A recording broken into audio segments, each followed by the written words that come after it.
Okay, so who doesn't want to upgrade their life? And you sent over this list of 10 tips to get us started. I'm curious to see where this takes us. Yeah. We've got everything from setting intentions to actually tackling those negative thoughts. We're even going to talk about getting enough sleep.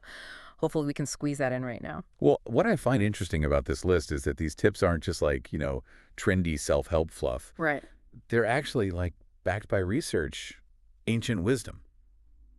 It's about building a foundation for real, lasting change. Yeah, it's like building a house, not just putting up a tent. Exactly. All right, so our first tip is all about setting intentions. I've heard of this before, but to be honest, I always kind of rolled my eyes. Does it really make a difference? It's more than just wishing for something to happen. It's about getting clear on your why. What's driving you to make these changes? That deep-seated motivation can be incredibly powerful. So instead of just saying, I want to exercise more, it's about figuring out why that matters to me.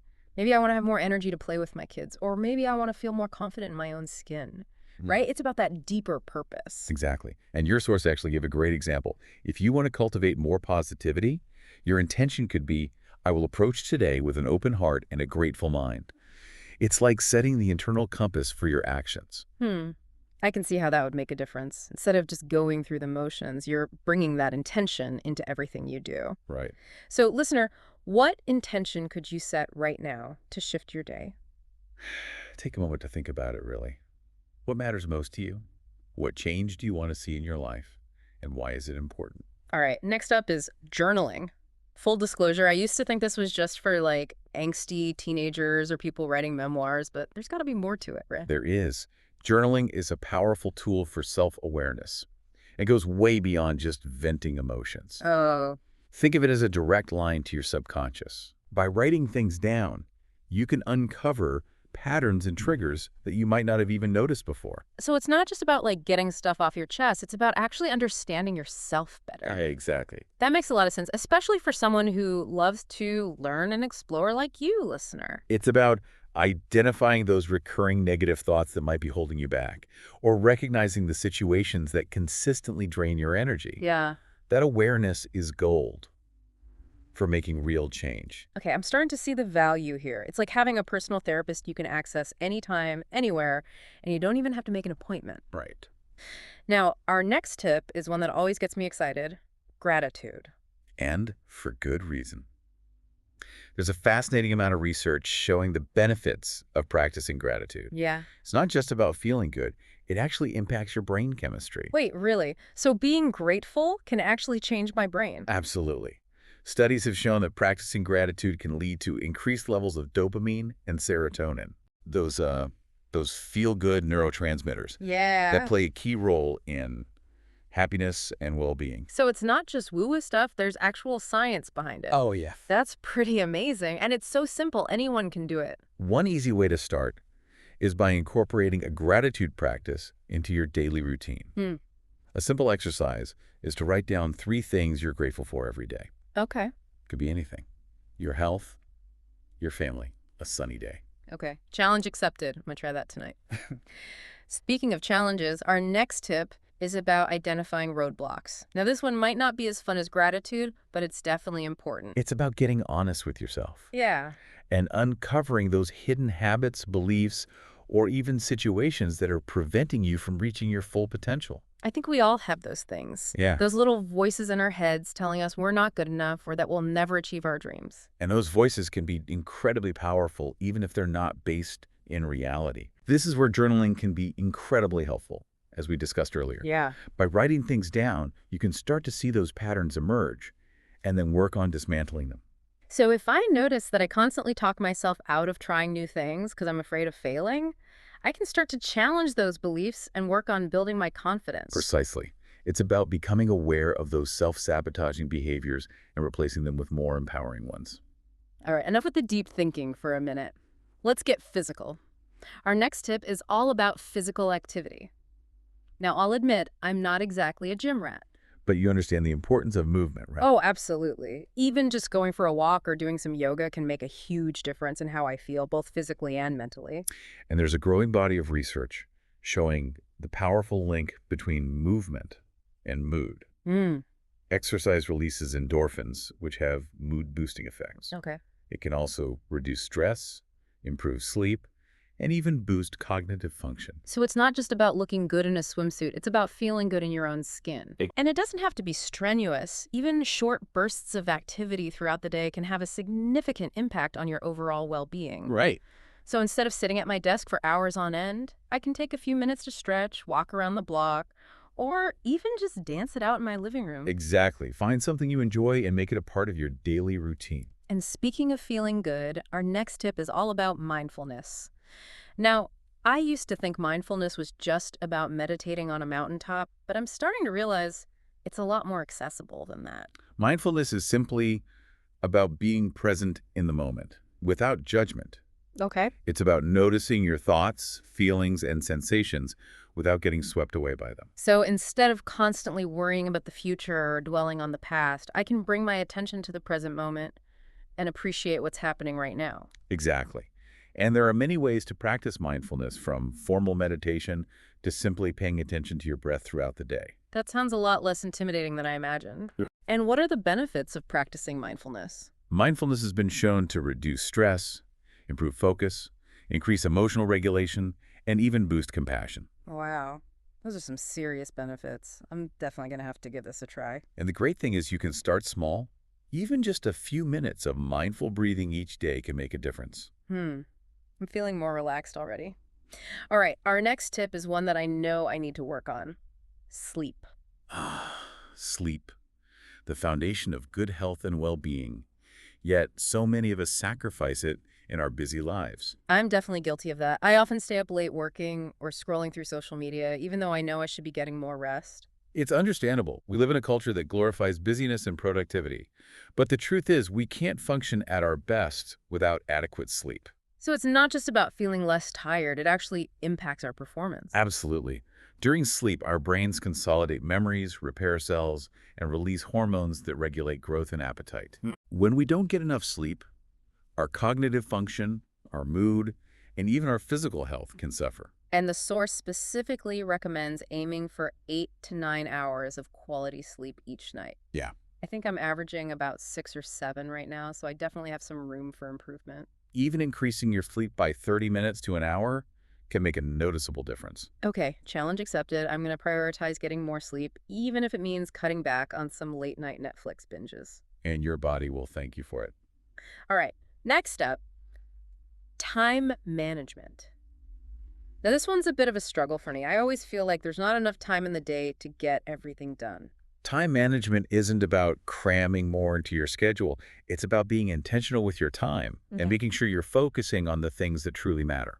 I think a lot of us get caught up in the busy work, those urgent but not important tasks that eat up our time and energy. Exactly. And this is where that technique we mentioned earlier, the Eisenhower matrix, can be incredibly helpful. Okay, remind me how that works again.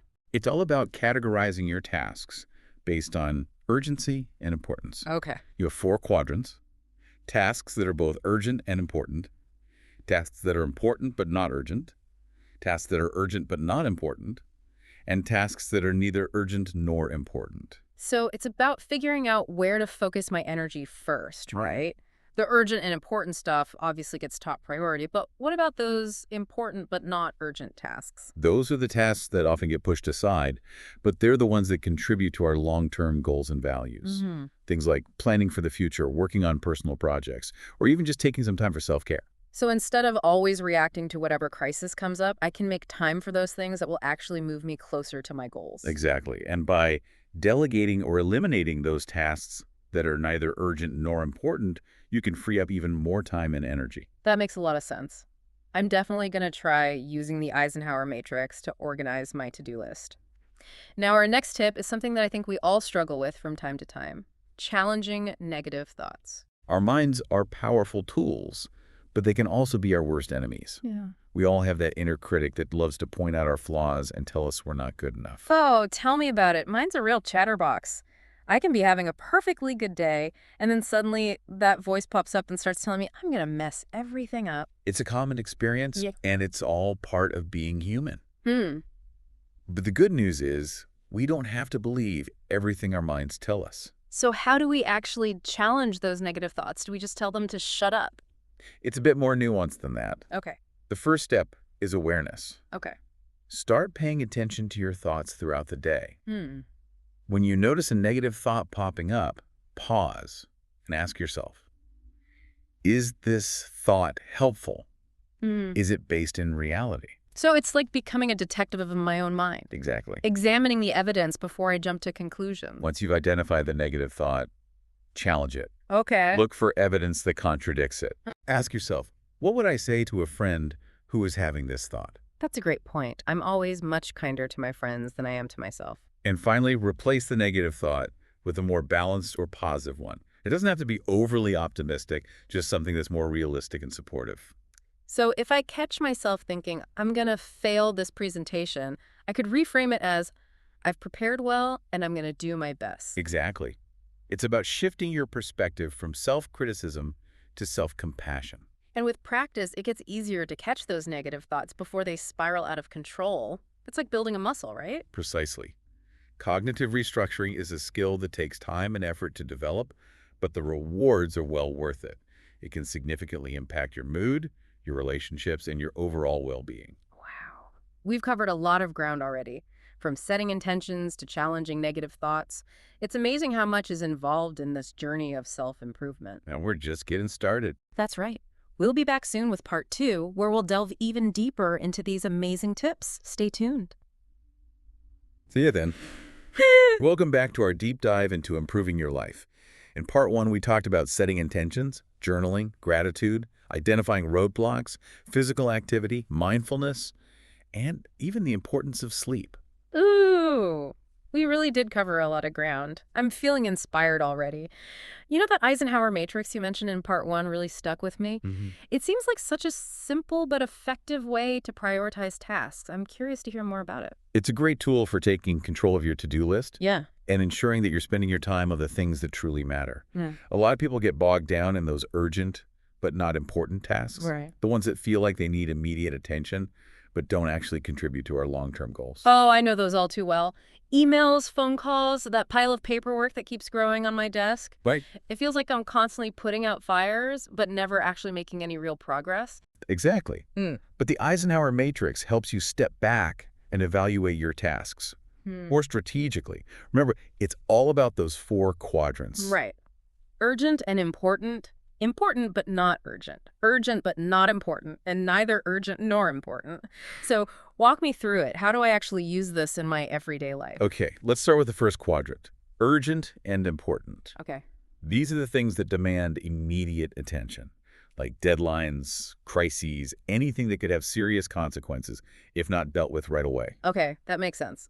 Those are the non-negotiables, the things I absolutely have to handle right now. But what about the second quadrant, the important but not urgent tasks? Yeah, Those are the ones that I tend to put off even though I know they're important. and that's where the magic happens. These are the tasks that contribute to our long-term goals, our personal growth, our health and well-being. Things like planning for the future, investing in relationships, working on a passion project, or simply taking some time for ourselves. So instead of letting those things get lost in the shuffle, I need to make a conscious effort to schedule them into my day. It's about being proactive rather than reactive, right? Exactly. Think of it this way. Okay. If you only focus on putting out fires, you'll never have time to build your dream house. Oh, wow. The important but not urgent tasks, those are the building blocks of a fulfilling and meaningful life. Okay, that's a powerful image. I'm starting to see how this matrix can be a real game changer. Now, what about the third quadrant, the urgent but not important tasks? Those are the ones that always trip me up. Those are often distractions. Right. Things that other people want you to do or things that feel urgent in the moment, Yeah. but don't actually align with your goals. Right. This is where learning to say no becomes crucial. It's so hard to say no sometimes, especially when you want to be helpful, accommodating. Right? But I'm starting to realize that saying yes to everything is a recipe for burnout. Absolutely. It's about setting boundaries Yeah. and protecting your time and energy for the things that truly matter to you. And sometimes that means politely declining requests that don't align with your priorities. And finally, the fourth quadrant, neither urgent nor important, I think we all know what goes in there. Those are the time wasters. Yes. The distractions that suck us in and steal our precious time. Oh, yeah. Things like mindless scrolling on social media, binge watching TV shows, or getting lost in the rabbit hole of the internet. Oh, those are my favorites. I know. But I know they're not doing me any favors. Right. It's like junk food for the brain. Exactly. It's not about eliminating those things entirely, Okay. but it's about being mindful of how much time we're spending on them, Right. making sure they're not taking away from the things that truly nourish us. So it's all about finding a balance, right? Right. Making time for the things that are both urgent and important, scheduling in those important but not urgent tasks, learning to say no to the urgent but not important distractions, and minimizing those time-wasting activities. Yep. The Eisenhower Matrix is a brilliant tool for achieving that balance. And the beauty of it is it's so simple to implement. You can start using it today to prioritize your to-do list, see immediate results. I'm definitely going to give it a try.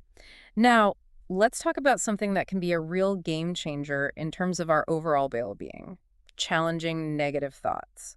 This is where cognitive restructuring comes in. Okay. It's about recognizing that our thoughts are not always an accurate reflection of reality, Hmm. and it's about learning to challenge those negative thought patterns that can hold us back. I think we all have that inner critic that loves to point out our flaws and tell us we're not good enough. It's like having a negative Nancy living rent-free in our heads. Exactly. But Yeah. the good news is we don't have to let that inner critic run the show. Right. We have the power to challenge those negative thoughts and replace them with more positive and empowering ones. So how do we actually do that? Do we just tell our inner critic to shut up?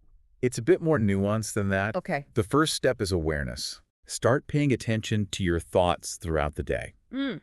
When you notice a negative thought popping up, pause and ask yourself, is this thought helpful? Hmm. Is it based in reality? So it's about becoming a detective of my own mind, examining the evidence before I jump to conclusion. Exactly. Once you've identified the negative thought, challenge it. Yeah, okay. Look for evidence that contradicts it. Yeah. Ask yourself, what would I say to a friend who is having this thought? That's a great point. I'm always much kinder and more compassionate to my friends than I am to myself. We tend to be our own harshest critics. Hmm. But by treating ourselves with the same kindness and understanding that we would offer a friend, we can start to shift those negative thought patterns. Hmm. And finally, replace the negative thought with a more balanced or positive one. It doesn't have to be overly optimistic, just something that's more realistic and supportive. So instead of saying, I'm going to mess this up, you could say, I've prepared well and I'm going to do my best. Exactly. It's about shifting your perspective from self-criticism to self-compassion. You know, I used to be a champion catastrophizer, always imagining the worst case scenario. But once I started actively challenging those negative thoughts and reframing them in a more positive light, I noticed a huge shift in my overall mood and outlook. That's wonderful to hear. It's a testament to the power of cognitive restructuring. Yeah. And with practice, it becomes easier to catch those negative thoughts before they spiral out of control. It's like building a muscle, right? The more we practice challenging those negative thoughts, the stronger our mental resilience becomes. Precisely. Cognitive restructuring is a skill that takes time and effort to develop, but it's an investment in your mental and emotional well-being. Okay, I'm definitely committed to making that investment. Now, before we move on to our next tip, let's revisit something we talked about in part 1, gratitude. Ah, yes. Gratitude, one of the simplest yet most powerful practices for cultivating happiness and well-being. I've been trying that gratitude journal you mentioned, and I have to say it's been surprisingly impactful. Just taking a few minutes each day to reflect on the things I'm grateful for has really shifted my perspective. That's fantastic to hear. Yeah. It's amazing how such a simple practice can have such a profound effect on our mood and outlook. It's like a little dose of happiness I can give myself every day. And you mentioned that there's actual science behind it, right? Absolutely. Studies have shown that practicing gratitude can increase levels of dopamine and serotonin, Right. those feel-good neurotransmitters Yeah. that play a key role in happiness and well-being. So it's not just about feeling good, it's actually changing my brain chemistry. Precisely. Mm. And the benefits go beyond just happiness. Okay. Gratitude has also been linked to reduced stress, improved sleep quality, and even increased resilience in the face of challenges. Wow, those are some impressive benefits. And there are so many ways to incorporate gratitude into your daily life. You can keep a gratitude journal, write thank you notes, express appreciation to loved ones, or simply take a moment to appreciate the beauty around you. It's about noticing and appreciating the good, even in the midst of challenges. Exactly. Gratitude is a powerful antidote to negativity and a key ingredient for a happy and fulfilling life. Well, I'm feeling incredibly grateful for all of these amazing tips. I'm excited to keep exploring this journey of self-improvement with you. And we're excited to continue guiding you along the way. That's right. We'll be back soon with part 3, where we'll delve even deeper into the art of leveling up your life. Stay tuned. Welcome back to our final part of our deep dive into improving your life. I'm excited to continue this journey with you and see what other insights we can uncover. It's amazing how these seemingly simple tips can have such a profound impact on our overall well-being. Yeah, it's Yeah. true. And, as we've explored in parts 1 and 2, it's not about making drastic overnight changes. It's about incorporating small, sustainable habits into our daily lives. And it's about recognizing that this is a journey, not a destination. Exactly. There's always room for growth and improvement. We're all works in progress. So, to wrap up our deep dive, let's revisit our final tip, goal setting. Okay. It's something we all struggle with from time to time, right? We set these ambitious goals for ourselves, but then life gets in the way and we end up feeling discouraged. It's a common experience, but one of the biggest mistakes people make with goal setting is not aligning their goals with their values and their overall intention. Remember we talked about the importance of defining your why in part 1? Yeah. This is where it all comes full circle. Right. It's not just about setting random goals. It's about figuring out what truly matters to us and then setting goals that are aligned with those values. Exactly. If your intention is to live a healthier life, your goals might include things like eating more nutritious foods, exercising regularly, and prioritizing sleep. But if your intention is to cultivate more creativity, your goals might involve taking an art class, writing every day, or learning a new instrument. It's about making sure our goals are actually moving us in the direction we want to go, not just keeping us busy. And speaking of keeping busy, how do we avoid getting overwhelmed by those big, ambitious goals?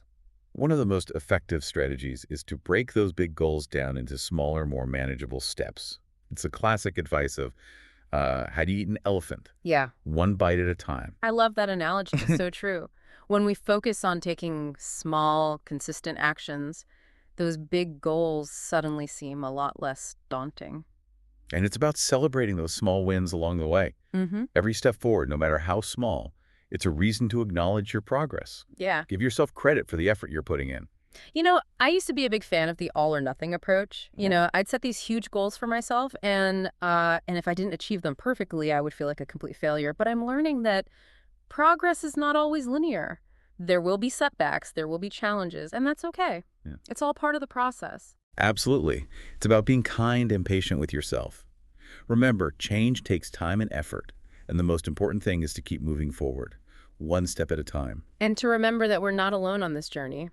Mhm. There are so many resources available to support us: books, podcasts, communities, even just a supportive friend or family member. Exactly. Reach out, connect, and keep learning.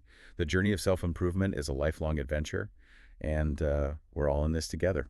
Well, that wraps up our deep dive into 10 tips for improving your life. It's been an incredible journey exploring these powerful practices with you. We hope you've gained some valuable insights and inspiration to create positive change in your own life. Remember, it's not about doing everything perfectly. It's about starting where you are, making small, consistent efforts, and celebrating every step along the way. And most importantly, it's about being kind to yourself throughout the process. Until next time, stay curious, stay inspired, and keep striving for that best version of